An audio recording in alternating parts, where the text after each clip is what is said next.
Meu nome é Débora Delage, sou dentista de formação, sanitarista, tenho 53 anos. Eu tive a Sofia aos quase 41 anos de idade.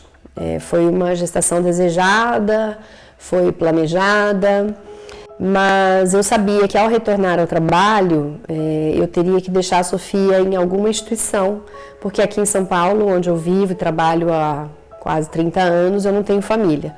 Então eu já sabia que teria que buscar uma alternativa como uma creche. Quando a Sofia nasceu, a primeira escola para a qual ela foi uma escola privada. Uma escola que também tinha pré-escola e berçário. Nesse momento foi próximo do meu trabalho, como eu falei anteriormente, porque eu queria manter o aleitamento exclusivo e ia lá no horário de almoço para amamentar. Eu mudei a Sofia para uma escola municipal, para uma creche municipal, quando nós retornamos para essa cidade aqui. Eu morava noutra, né? Nós voltamos para cá. E aqui eu então fiz inscrição, no momento que tinha a abertura para inscrição, era no início do ano, era janeiro, se não me engano. Fiz lá a inscrição dela para uma vaga de creche pública e mantive ela na creche particular até que saísse a vaga. Não foi um tempo muito longo de espera, mas isso já faz quase uns 10 anos. E eu creio que demorou uns 3, 4 meses para ela ser chamada na época. Eu mudei ela para a escola pública por várias razões juntas. A primeira delas é que tinha a facilidade de nós alternarmos o cuidado, porque antes era próximo do meu trabalho, que é outro município, aqui da região do Grande ABC, para que eu pudesse fazer o aleitamento exclusivo, pelo menos nos primeiros 6 meses, depois foi estendido, ela mamou até 1 ano e meio, então isso ajudou muito, estar perto do trabalho. Mas era uma despesa que impactava bastante na nossa vida e tinha um outro detalhe, quando nós nos mudamos de volta para cá, porque nós morávamos lá, ficou um transtorno muito grande levá-la todos os dias. Era uma viagenzinha razoável para o bebê empreender todos os dias para ir para a escola. A outra razão é uma razão meio de foro íntimo meu, assim. Eu queria que ela estivesse no sistema público, não ficasse no sistema privado, para que a Sofia tivesse contato com todo tipo de pessoa, crescesse na pluralidade, na diversidade. Isso era um desejo meu, assim como é o de usar o SUS para as nossas necessidades em saúde. Eu queria usar a política pública. Eu não vejo diferença nenhuma na aquisição de conhecimentos, na capacidade de pensamento, de desenvoltura que ela tem em relação a outras crianças que estão pagando pelo ensino privado. E pelo contrário, tem uma vantagem muito grande que eu acho, que é sair do gueto, né? É estar junto com as pessoas como as pessoas são na cidade. Diferente de quando a gente coloca numa escola privada, que a gente de certa forma já faz uma segregação do nosso filho, filha, em um determinado recorte social. E isso era exatamente o que eu não queria que acontecesse com ela.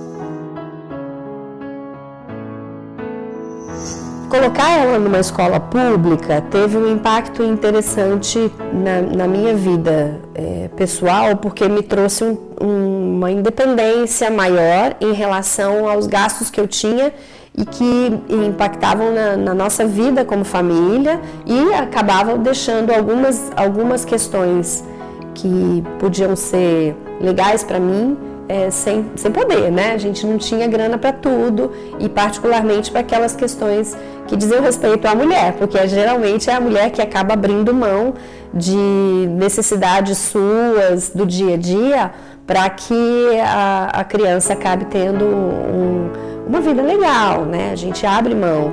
Dificilmente são os homens que abrem mão, né?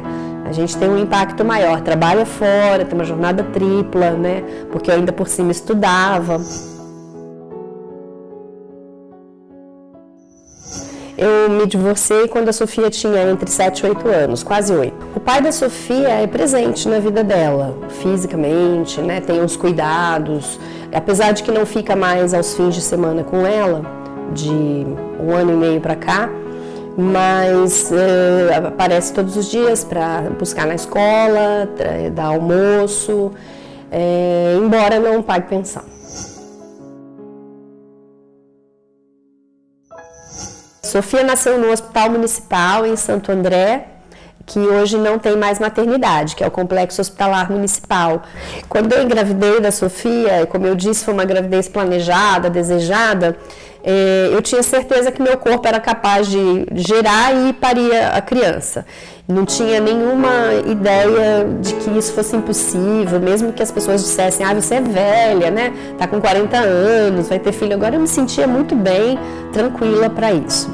Ao longo da gestação eu fui percebendo, mas muito tenuamente, a dificuldade que era a gente fazer escolhas em relação ao cuidado com a gestante, ao cuidado com a parturiente.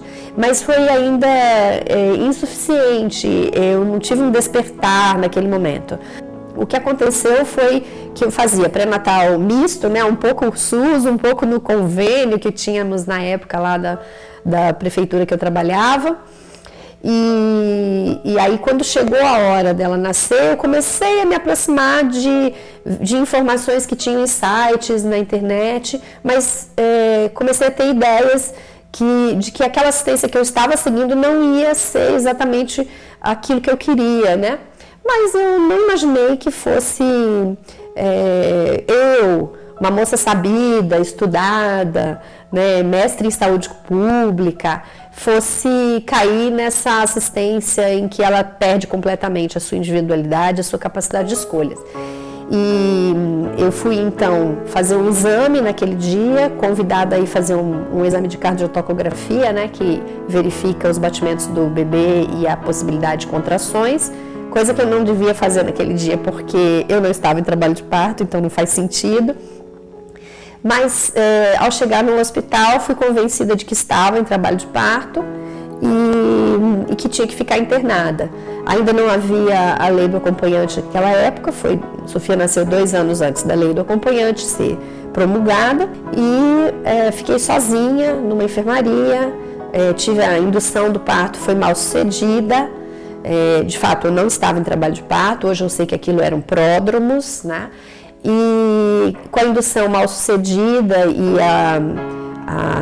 um evento que a gente chama de taxistolia, né, o útero que se contrai forte demais e muito frequentemente, foi indicada a cesariana. E aí eu fui para a cesariana muito triste, porque eu tinha certeza que meu corpo era capaz de trazer o bebê sem uma cirurgia. Esse momento foi o momento que eu resolvi que ninguém ia pôr a mão nela, nem em mim mais, por um bom tempo, né, até que eu tivesse certeza que estava cuidando do jeito que eu queria. Mas ela acabou desenvolvendo aos 9 meses, 10 meses, um quadro de asma que ela tem até hoje. E hoje existem estudos que mostram que bebês que nascem de cesariana têm uma chance aumentada de doenças crônicas do tipo respiratórias, obesidade, as dislipidemias, né, a alteração de colesterol, triglicérides na vida adulta, né? Então, pode ser, inclusive, que essa cesariana tenha influenciado nisso. O nascimento da Sofia provocou uma grande mudança na minha vida, me colocou nessa rota que hoje ressignifica toda a minha vida, que é a luta por uma assistência adequada, respeitosa, não violenta às mulheres no seu ciclo sexual e ciclo reprodutivo, né? Eu sou uma feminista, luto pelos direitos das mulheres. Muita coisa veio na minha vida na sequência do nascimento dela. Usar o SUS para mim é uma questão de filosofia de vida. Eu participo do SUS desde que ele iniciou a sua criação, porque eu sou profissional de saúde que sempre trabalhou no SUS. Antes dele ser criado, eu era funcionária pública em serviços de saúde e que ainda não havia o SUS, né? Eu me formei um pouquinho antes do SUS. Para mim, enquanto a população brasileira achar que é melhor pagar para ter uma outra assistência, a gente vai ter muita grana, muito recurso financeiro destinado ao setor privado, que não tem o interesse de promoção da saúde, tem o lucro como primeiro ponto de partida. E para mim a classe média ela é fundamental nessa questão. A hora que ela começa a utilizar, ela em geral tem um senso crítico, um olhar crítico para a qualidade do atendimento, que é fundamental que apareça dentro do sistema, que traga esse olhar para o gestor olhar que ele não está fazendo serviço para pobre, ele está fazendo um serviço universal para a população. Porque infelizmente a gente ainda tem gestões municipais, estaduais aqui no estado de São Paulo, então isso é gritante, né, que acreditam que o SUS está sendo elaborado para atender uma população pobre, carente, né, tem esses adjetivos, inclusive, né, que não são adequados. E para mim é isso, quanto maior for a universalidade do atendimento no SUS, melhor ele vai ficar. Tem problemas, é uma caminhada e tanto, mas é a política pública de maior alcance do ponto de vista de redução das iniquidades que a gente tem no país. Eu queria reforçar a necessidade que nós temos como cidadãs e cidadãos de participarmos daqueles espaços de controle social que as políticas públicas permitem e muitas vezes são muito desconhecidos da população em geral. Então, se você usa ou mesmo que não use uma unidade básica de saúde no seu bairro, procure saber quando são as reuniões do conselho local, gestor daquela unidade, procure saber quando tem eleição, se candidate, vá a esse local conversar com os profissionais de saúde de lá, com a direção, mesmo que você não seja muito bem-vindo inicialmente, provoque, faça parte, se comprometa.